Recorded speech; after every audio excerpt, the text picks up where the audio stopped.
जय माता दी। जय मां कामाख्या। कामाख्ये वरदे देवी नीलपर्वतवासिनी तम देवी जगत माता योनि मुद्रे नमस्तुते।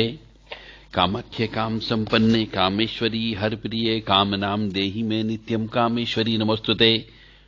कामदे काम रूपस्ते सुभगे सुर सेविते करोमि दर्शन देव्यम सर कामार सिद्धयेत। ओम महेशानी महामाये चामुंडे मुंडमालिनी आयु आरोग्य ऐश्वर्य देहि में देवी परमेश्वरी। ओम जयंती मंगला काली भद्रकाली कपालिनी दुर्गा क्षमा शिवा धात्री स्वाहा सदा नमस्तुते। ओम सर्वमंगल मांगल्ये शिवे सर्वार्थ साधिके शरण्ये त्र्यंबके गौरी नारायणी नमस्तुते। दुर्गति नाशिनी दुर्गा जय जय। काल विनाशिनी काली जय जय। उमा रमा ब्रह्माणी जय जय। सीता राधा रुक्मणी जय जय। महालक्ष्मी नमस्तुभ्यं सुरेश्वरी। हरि प्रिये नमस्तुभ्यं दयानिधि। काली काली महाकाली काली के पापनाशिनी खड़ग हस्ते मुंड हस्ते काली काली नमस्तुते। काली काली महाकाली काली के परमेश्वरी सर्वानंद करी देवी नारायणी नमस्तुते। नीरहार हार धन सार सुधा करम महाकल्याणम दाकनक चंपक धाम्भूषाम उत्तुंग बिनिकुचकुंभ मनोहरांगी वाणी नमामि मनसा वत्सा विभूतिये। ओम ऐं सरस्वत्यै नमः। ओम ह्रीं दुंदुर्गाय नमः। या जल जल प्रज्वल अग्नि रूपाय ओम होम ह्रीं श्रीं ज्वाला देवी नमः। देवी प्रपन्नताति हरे प्रसीद प्रसीद मातर्ग जोखिलस्य प्रसिद्ध विश्वेश्वरी पाहि विश्वन्तमीश्वरी देवी चराचरस्य। शुभम करोति कल्याणम आरोग्यम धन संपदा शत्रुबुद्धि विनाशा दीप ज्योति नमस्तुते। योनि मात्र शरीराय कुंजवासिनी कामदा रजस्वला महातेजा कामाक्षी ध्यायताम सदा।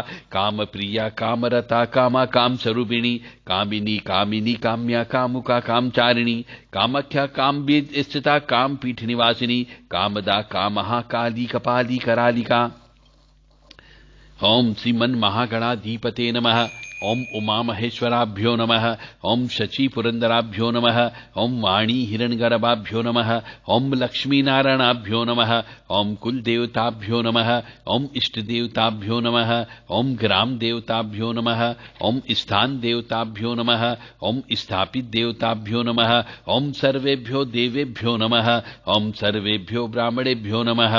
ओम सर्वेभ्यो ऋषिभ्यो नमः। ओम सर्वेभ्यो सिद्धाय नमः। ओम नवग्रह देवताभ्यो नमः। ओम वास्तु देवताभ्यो नमः। ओम गुरुभ्यो नमः। ओम मातपितृजन कमलेभ्यो नमः। ओम पितरेभ्यो नमः। ओम षोडश मातृका देवेभ्यो नमः। ओम चतुष्षष्टि योगिनी देवेभ्यो नमः। ओम सप्तघत मातृका देवेभ्यो नमः। ओम सप्त सागरेभ्यो नमः। ओम सप्त नदीभ्यो नमः। ओम सप्त ऋषिभ्यो नमः। ओम छम क्षेत्रपालाय नमः। ओम बम भैरवाय नमः। ओम छम क्षेत्रपालाय नमः। ओम क्रीम कालिकाय नमः। हम हनुमते नमः। ओम क्लीम कृष्णाय नमः। ओम नमो भगवते वासुदेवाय। ओम उग्रवीरम महाविष्णुम जलंतम सर्वतोमुखम नरसिंहम भीषणम भद्रम मृत्युम नमाम्यहम। देव राधा ट्रस्ट सत्यवाणी चैनल। जो मनुष्य 3 मिनट 40 सेकंड तक जो मैंने स्तुति बोली है, इन स्तुतियों को जो भी मनुष्य रोजाना घी का दीपक लगा करके, या घी न हो तो तिल के तेल का दीपक लगा ले, तिल का तेल भी न हो तो सरसों के तेल का दीपक लगा ले, अगर वो भी उपलब्ध न हो तो चमेली का तेल का दीपक लगा ले, और यदि वो भी तेल उपलब्ध न हो तो जो हम फ्राई करने में तेल यूज करते हैं उस तेल का दिव्य दीपक लगा करके रोजाना सुबह शाम इन स्तुतियों का पाठ करता है और इन नामों को लेता है, उसके ऊपर धीरे धीरे ईश्वर की कृपा बहने लगती है। वो कभी भी बेरोजगार नहीं बैठ सकता, उसके यहां धन की कमी नहीं हो सकती।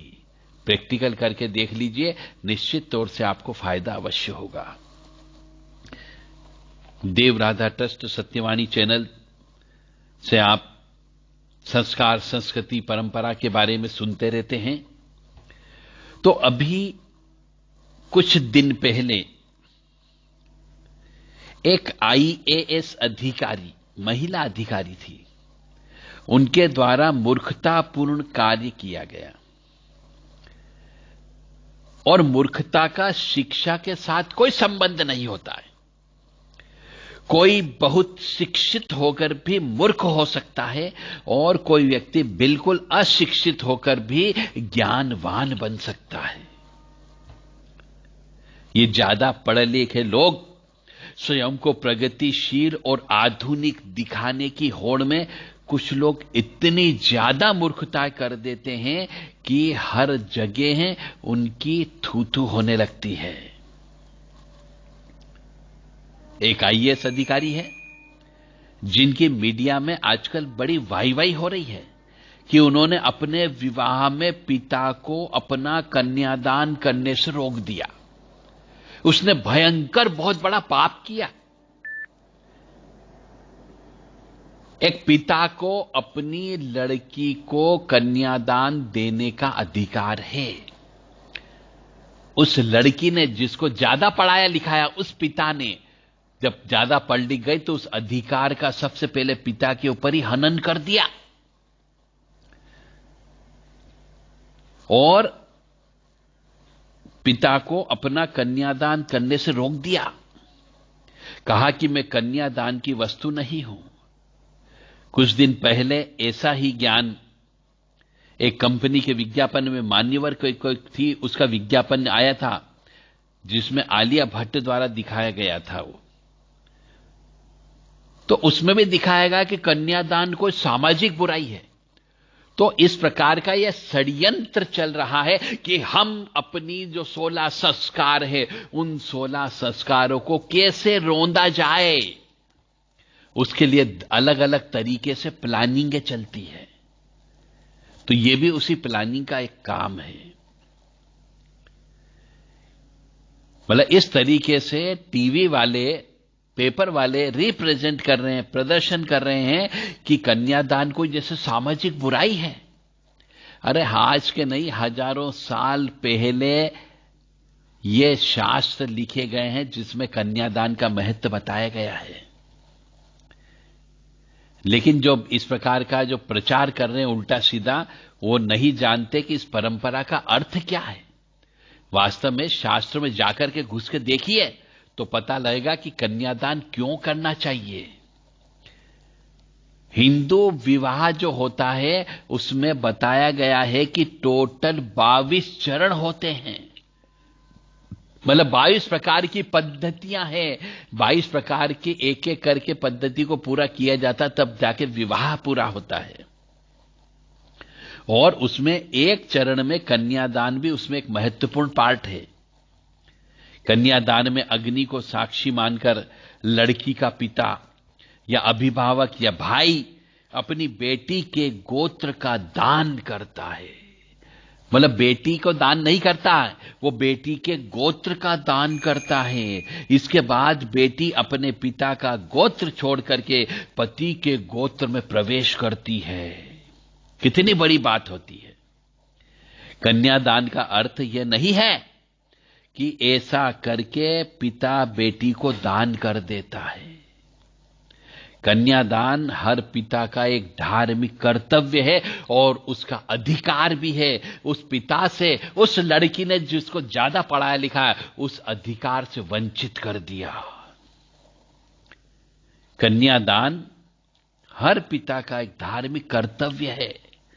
कन्यादान धरती का सबसे बड़ा दान है, ऐसा शास्त्र कहता है। अकेला एक ऐसा दान है जिस दान को करते समय जो कन्यादान करने वाला व्यक्ति है वो नतमस्तक होता है, जबकि अन्य दान को देते समय उस मनुष्य के अंदर कहीं न कहीं अहंकार आ जाता है। परंतु कन्यादान देते वक्त उस पिता या अभिभावक के मन में कभी भी अहंकार नहीं आता है। बिना कन्यादान के पिता ऋण से मुक्त कैसे होगा?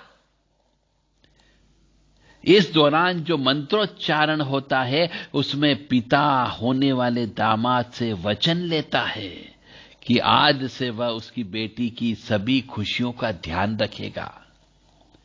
अब जब ऐसा वचन ही नहीं हुआ है तो वह दामाद जो बना वह दामाद बना ही नहीं।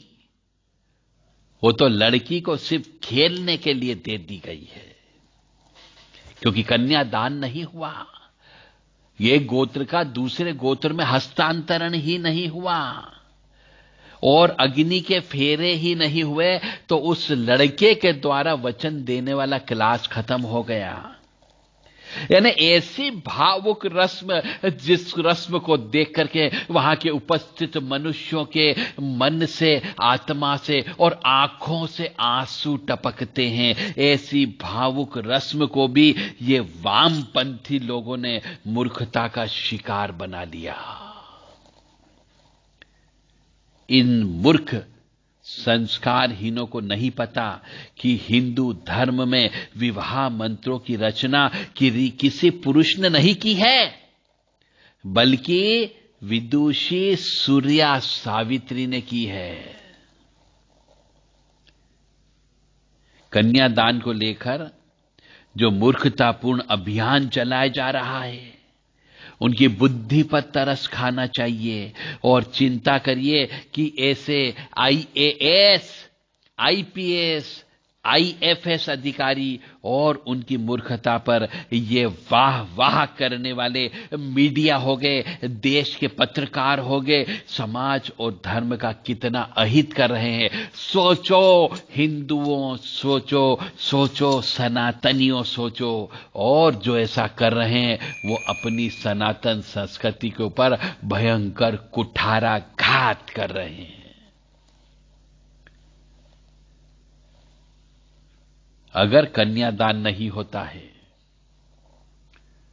तो ये मान करके चलिए कि उस स्त्री का रक्षा करने वाला कुल देवता कोई बचा ही नहीं, क्योंकि उधर के कुल देवता ने तो उसको अपनी गोत्र में शामिल ही नहीं किया, तो न तो पितृ उसकी रक्षा करेंगे और न ही उसके कुल देवता रक्षा करेंगे, क्योंकि इधर के कुल देवता ने भी त्याग दिया और उधर के कुल देवता ने रिसीव ही नहीं किया अपनी गोत्र में। अब आगे देखना, आप ही नजर रखिए कि उस स्त्री ने, जिसने अपना कन्यादान करने से पिता को मना कर दिया, उसके जीवन में कौन कौन सी अच्छी घटनाएं घटती है और कौन कौन सी बुरी घटनाएं घटती है, आप भी देखोगे और मैं भी देखूंगा और वो ऊपर बैठा हुआ ईश्वर भी देख रहा है। जय माता दी, जय मां कामाख्या।